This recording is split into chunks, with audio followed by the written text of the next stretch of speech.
All right, so welcome to the deep dive, where we take a look at the sources that you've sent our way, and we kind of extract the essence of those ideas for you. Yeah, it sounds like your own personal research team. That's right.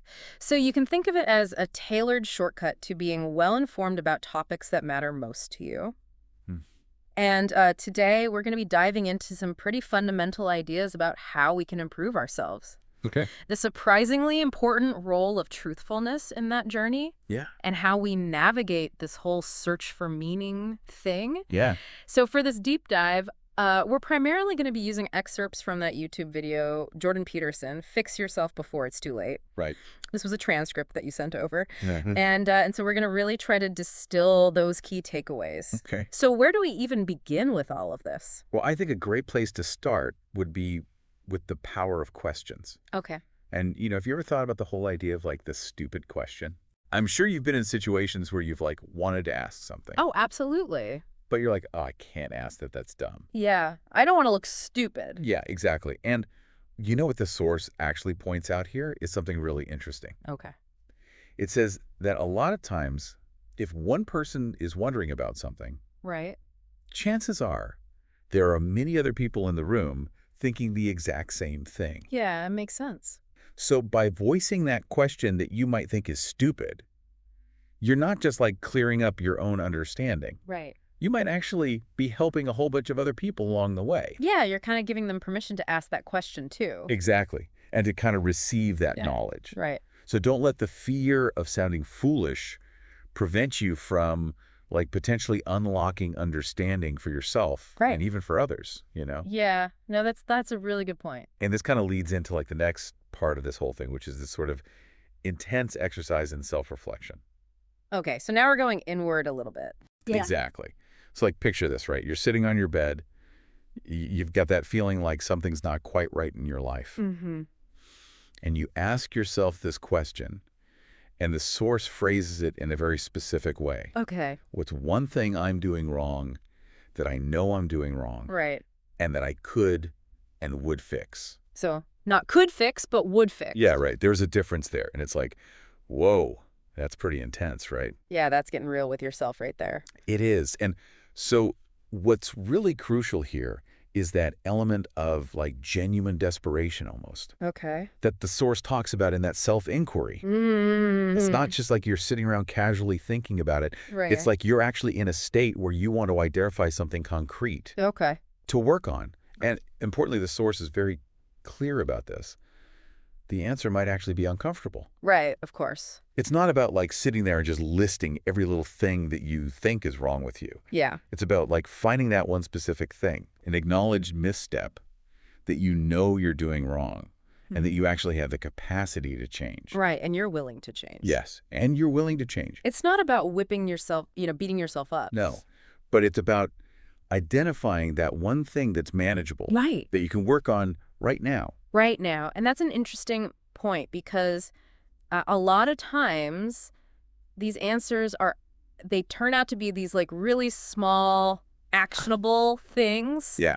These micro improvements. Micro improvements, exactly. Right. So it's not about expecting some huge overhaul overnight, It's those little things. Right. And if we connect this back to the bigger picture of self-improvement, Mm-hmm. think about the power of compounding, right? Yeah. Those small changes, when you implement them consistently over time, Right. can actually lead to some huge overall improvement. Yeah. The small stuff adds up. It does, right? Right. It's those little errors that we fix along the way that actually make a big difference. So we've gone from this idea of the questions that we're not asking to this real kind of inward look at one thing we can fix. Yeah. And now the source shifts to this broader idea of truthfulness, Okay. not just with ourselves, Yeah. but in how we engage with the whole world. In all of our interactions, yeah. And it says that being brutally truthful with yourself and others is like a characteristic of people who lead these adventurous lives. Interesting. What do you think is the connection there between truthfulness and adventure? Well, I think one of the things that the source really emphasizes is that, those who are brutally truthful, they consciously step away from what we might call performative communication. Oh. So think about it. Like, if you're always trying to say what you think other people want to hear, or you're trying to make yourself look better. Right, you're trying to impress people. Exactly. Yeah. You're not really being truthful to Yeah. yourself or to those people. And that's where this idea of adventure comes in, because it's an adventure to start actually saying what you genuinely believe. Instead of what you think people want to hear. Exactly. So it's about being genuine, right? Oh. And so when we think about all the times that we maybe shade the truth a little bit Yeah. or exaggerate things for effect, it's kind of like... It's almost like we're playing a role. Exactly. We're not being our true selves. Yeah. And this really leads into that question that the source asks. Yep. Which is like, if you're not speaking the truth, who is talking? Who is talking? And that's kind of a freaky question to think about, right? It's kind of unnerving a little bit. It is a little bit, and it makes you think, like, in those moments when you're not being authentic, are you really letting some manufactured version of yourself kind of take over? It's like we're putting on a mask Exactly. without even realizing it sometimes. Yeah, and the source talks about this idea of manipulation and living this instrumental life. Okay. And it makes you think, like, if your words become just tools... Tools to get what you want. Yeah. Exactly. Instead of genuine expressions of what you think or how you feel... Right. It can lead to this feeling of bitterness. Okay. Like you're not really living your own life because you're constantly performing. You're putting on a show. You're getting on a show, exactly. Yeah. And then there's this really powerful image that comes up, which is this idea of living the life of the spirit of manipulation. Oh, yeah. And it's like, whoa, what does that even mean? Right. What does that look like? And Yeah. it kind of paints this picture of somebody who's so consumed with controlling every outcome through their words that they end up losing touch with their own authentic feelings and thoughts. It's like being a puppet master, Right. but you're the puppet. Exactly. Yeah. And it's like your actions and your words are totally dictated by this manipulative persona that you've adopted. It's a scary thought. Instead of coming from your own, internal values and your true self. And it's like, who are you at that point, right? Exactly. Yeah. So we've gone pretty deep here with this idea of truthfulness. And now the source kind of takes a turn and starts talking about the immense value of learning from others. Okay. And this is where they bring up the power of reading. Oh, yeah, I love that. And there's this really powerful anecdote that they tell about Colonel David Hackworth and his book About Face and how that book impacted them during their deployments. What's so cool about that example is that it really highlights how reading can give you access to someone else's experiences. Right. And like all the lessons that they've learned through like directly engaging with the world. And the source makes this point that by reading about something, by seeing it through the written word, even just once, you can become infinitely better informed than if you had never encountered that knowledge at all. So you're getting all that wisdom without having to go through all the, painful... The school of hard knocks, right? Exactly. You get to like learn from other people's mistakes, essentially. Oh, it's a cheat code for life. It's kind of like that, right? Like think about those riddles. Once you hear the answer, you can never unhear it. Yeah, you can't go back. You can't go back. And reading kind of allows you to access those answers to different life challenges without necessarily having to like stumble through them all yourself. Yeah. And the source uses this great analogy about like setting up influential thinkers on your shelf through their books. I love that. Yeah. So it's like you're surrounding yourself. You're curating your own little university. Right. With these minds that are, maybe more developed or have just explored different areas than you. Exactly. And you're letting those insights kind of like seep into your own thinking. Yeah. And it could be disruptive.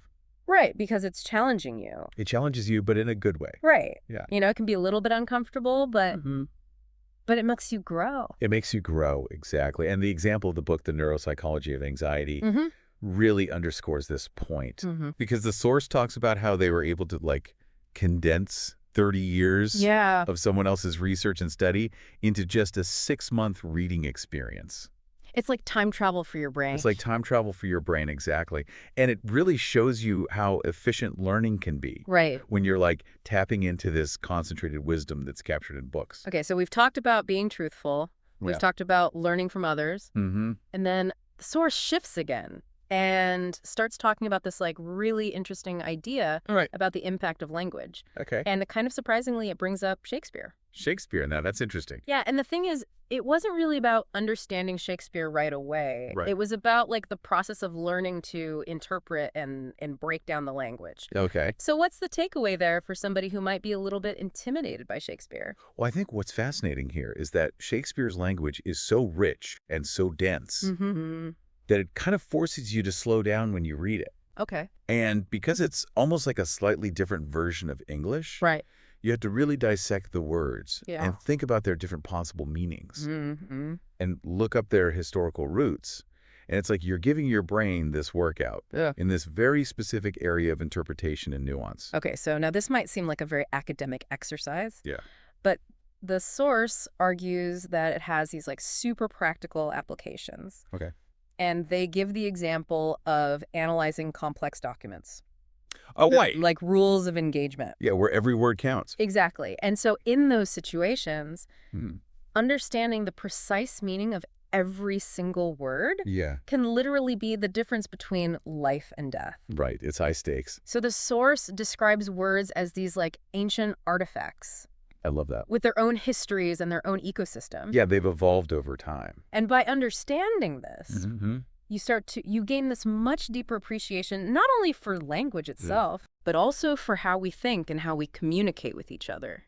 Right, because words aren't just labels, right? They carry all this meaning and baggage with them. Yeah, and they shape how we see the world. And how we see ourselves even. Yeah, and this leads to this really powerful statement that the source makes. Okay. There is no more exceptional form of the capacity to be dangerous than to be articulate. Ooh. And they frame it as this like moral endeavor. And it's not about being like physically dangerous, right? No. It's about the power of language and the power Yeah. of communication. Right. So becoming articulate in this context is about mastering your own tongue. And when you can express your thoughts and ideas clearly and effectively, Yeah. it naturally leads to like greater authority and greater confidence. It makes sense. Right. It's about having the tools to navigate difficult situations Yeah. and influence others through your words. Through the power of communication. Yeah. Okay. So we've been through a lot here. Yeah. And now the conversation kind of shifts to this idea of like navigating life's challenges and the search for meaning. Yeah. And it starts with this really interesting idea Right. that every advantage that we have also comes with its own set of disadvantages. That's a good point. Yeah, there's this inherent trade-off in our temperaments and in our circumstances. So it's kind of like saying there's no such thing as like a perfect person. Right, there's no perfect situation, you know? And that actually makes a lot of sense. Yeah, so instead of chasing after some idealized version of ourselves, Yeah. we should really focus on developing an awareness of our natural tendencies, both the good and the bad. The good, the bad, and the ugly. Yeah, and learning to manage those limitations. Right, because we all have them. Yeah, and then as we inevitably pursue our goals, the source reminds us that obstacles are not only likely, but they're guaranteed. Yeah, you're going to run into roadblocks. You're going to run into roadblocks, and some of these are going to be really hard to face. And this connects to the idea that a chaotic environment, whether it's internal or external, can lead to anxiety. Right. Because it's like we have all these unresolved issues that we haven't really dealt It's with. bouncing around in there. Yeah, and they keep kind of exerting this negative influence. Right. But on the flip side, the source also points out that we have this like fundamental desire for a horizon of ever-expanding possibility. That's a beautiful way to put it. It is, right. And it's like this metaphor of being built to walk uphill I love that. really speaks to our drive for progress and for growth. Even when things get tough. Even when things get tough. Yeah, it's like we're wired for the challenge. Right. We thrive on it in a way. Mm-hmm. But there's also a really important caution here Okay. about the unintended consequences of pursuing our goals. Mm-hmm. It's like our actions have these ripple effects that we might not always see coming. Right. You can't always predict the outcome. Exactly. And sometimes we create problems that we didn't even intend to create. That's a good point. And this brings us back to that central theme of truthfulness Okay. as the foundation for a meaningful life. Yeah. And the source really emphasizes that this journey often begins with this painful confrontation with our own shortcomings. Like a moment of humility, right? Right. And without that honest self-assessment, Yeah. life can become just this like role that we're playing. We're just going through the motions. Yeah. And it's empty, right? It's meaningless. Yeah. Yeah. So the source really stresses the importance of having ambition, Yeah. of having a vision, a goal, and striving to be a good person as like the core elements of a proper way to live. So it's not just about achieving things. Right. It's about who you are as a person. Yeah, your character matters. Yeah, and then the source circles back to that powerful self-reflection exercise. The one thing you could fix. What's the one thing you're doing wrong that you know you're doing wrong that you could fix? Right. Reinforcing that idea that growth comes from taking on challenges and responsibilities. Yeah. You have to choose to grow. All right. You have to choose to grow. Yeah, and there's this really cool link that the source makes between positive emotions and pursuing a goal. That makes sense. Yeah, it's like when we're working towards something meaningful, even if we never fully reach it, Yeah. that striving itself can Yeah. bring us joy and fulfillment. Yeah, you get that sense of purpose. Exactly. It gives you a reason to get out of bed in the morning. And then there's this great contrast that the source makes between that vision of like Mai Tais on the beach. Right, like easy life. The easy life, right? Just pure pleasure. Yeah. Versus that yearning for a horizon of ever-expanding possibility. So like a life of challenge and growth. Exactly. And they paint this picture of this like active warrior moving uphill. Yeah, there's that struggle there, but there's also that sense of accomplishment. Yeah, you're earning it. Exactly. So the source doesn't shy away from the fact that truth can be scary because it can lead to conflict and discomfort. But they frame truth-telling not as something to be afraid of, but as an adventure, an exploration into reality. And they argue that honesty ultimately leads to the best outcomes. It might be tough in the moment, Right. but in the long run, it's the better path. And this leads into this idea of cultivating faith in the truth. Oh, that's interesting. Yeah, so it's about making that conscious choice to speak honestly. Even when it's hard. Even when it's hard, and accepting whatever consequences come your way. Right. Trusting that ultimately truth is going to lead you to where you need to be. Because the truth has a way of coming out eventually. Yeah, you can't hide from it forever. And then the source goes on to talk about this really important connection between having aspirations and taking responsibility. So you need to have something to aim for. Right. To give direction to your actions. Yeah, and you need to take ownership of your choices. Exactly, and that's a big part of living intentionally. It is. It's about being the author of your own story. Yeah, and the source really emphasizes the need for a hierarchy of values in your life. To guide you and to give you meaning. So without a sense of what's truly important to you, right, your aspirations can kind of become scattered and lose focus. Yeah, it's like you're wandering around aimlessly. Yeah, you need a compass. Yeah, and the source makes this really striking statement that we are built for a struggle, and that we actually find purpose by taking on heavy burdens. That's a really powerful idea. Yeah, it's about actively engaging with the difficulties of life. Instead of trying to avoid them? Yeah. Yeah, and then there's this really beautiful image that the source presents. That gazing into the abyss can reveal light. Wow. And what that suggests is that even when we're facing our deepest fears and challenges, we can still find strength and potential for positive change within ourselves. Yeah, it's like looking into the darkness and finding a spark. Exactly. And this ties into the idea of radical embrace. Yeah. Which is about accepting life in its entirety, both the light and the shadow. The good, the bad, the ugly. Yeah. Yeah. And the source keeps coming back to these ideas that, we derive value from the uphill climb. Yeah. And that positive emotion is linked to pursuing goals. And then there's that powerful statement again. There's nothing that makes you more formidable than verbal competence. Yeah. Why do you think they emphasize that so much? Well, because it touches on so many aspects of navigating the world successfully. Being articulate allows you to define your goals, to strategize, to negotiate with others. Right. And to really inspire people with your vision. And to get people on board with your ideas. Exactly. And it's a fundamental tool for influencing your environment and achieving your goals. Yeah. So the source acknowledges that it can be really tough to know when to persevere on a difficult path.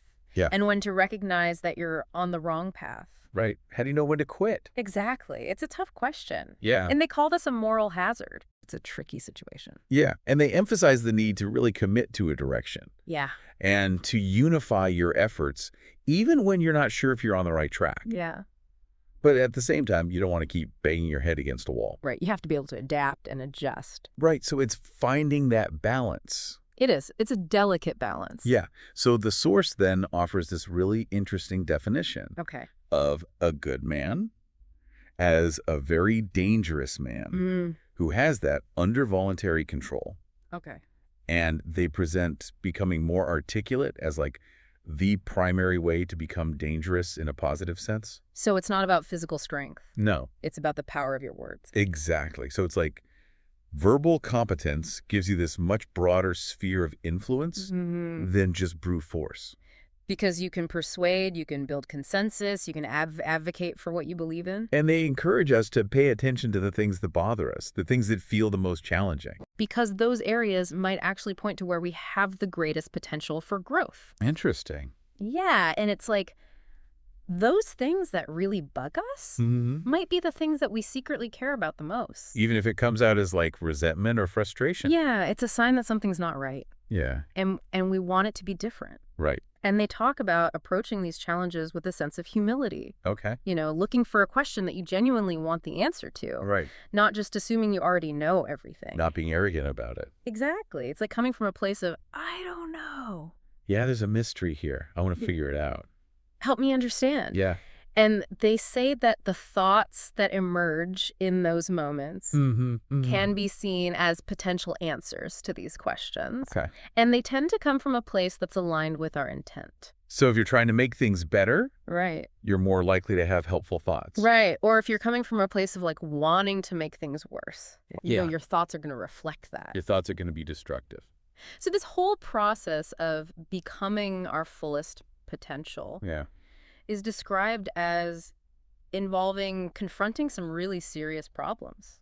Yeah, it's not easy. And acknowledging the fear that comes up. Yeah, it could be scary. And the responsibility. And the discipline. The discipline that's required. It's a lot of work. It's not for the faint of heart. Right, it's not the easy path. But then the source immediately shifts to the positive. Yeah. And they say, there isn't anything better to have than a problem that's worth solving. Yeah, because it gives you a sense of purpose. It gives you a reason to get out of bed in the morning. Yeah, and it's an antidote to meaninglessness. Exactly. And then they talk about the profound impact of taking responsibility for your past mistakes and failures. So like owning up to your screw-ups. Yeah, and really learning from them. Right. Instead of letting them define you. Because we all make mistakes. We all make mistakes, and it's how we learn and grow. And then they give this really practical advice, which is to make a plan, even a bad plan, and just implement it. Just take action. Because you learn so much more from doing than from just sitting around thinking about it. Right. Perfect is the enemy of good. Exactly.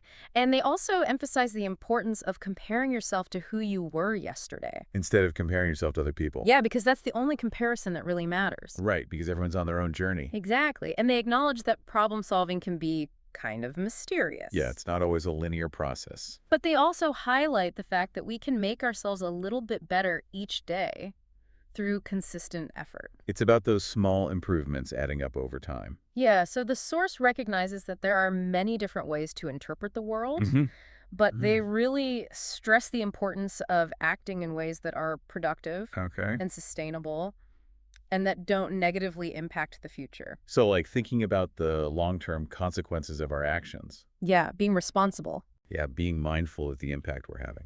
And they talk about the importance of being willing to admit when we're wrong. Yeah, that can be tough. And opening ourselves up to new perspectives. Right. It's that moment of, I'm wrong, Yeah. but I could be right if I thought about things differently. It's about being open to learning. Exactly. And they really emphasize the value of time. Especially when you're younger. Yeah, because time is our most precious resource. It is. And the earlier you start investing in yourself, the greater the returns you're going to see over the long run. Right, because of the power of compounding. Exactly. And they even give this stark example. Okay. Imagine wasting $100,000 every year. Whoa. That's what unproductive time can feel like.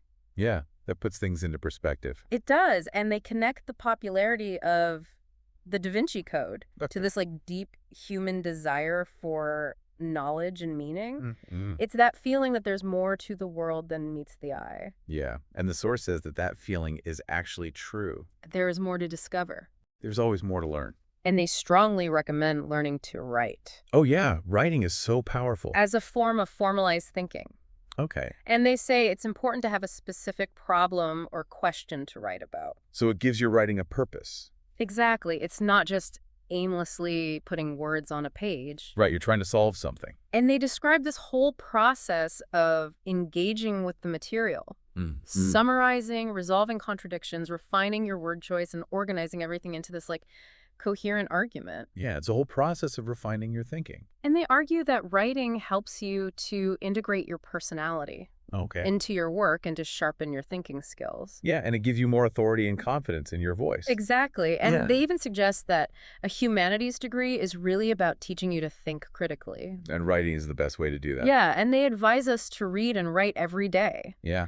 About important topics as a way to discover our beliefs and to build a strong foundation. Yeah, make it a habit. And then they make this really interesting observation that phenomenal success is often linked to the ability to articulate goals, to strategize effectively, to negotiate well, and to inspire others with a vision. Yeah, so communication is key. Communication is key. And then they repeat that powerful phrase,